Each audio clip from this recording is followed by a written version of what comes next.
ನಿಮ್ಮನ್ನು ನಾಶ ಮಾಡುವೆ.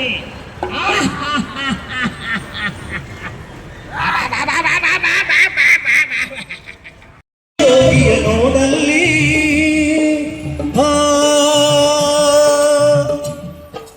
ಫಲವನ್ನು ಬಯಸದೆ ಸೇವೆಯ ಪೂಜೆಯು ಧರ್ಮ. ಯಾರೂ ಅರಿಯದ ನೇಗಿಲ ಯೋಗಿಯ ಲೋಕಕ್ಕೆ ಅನ್ನವ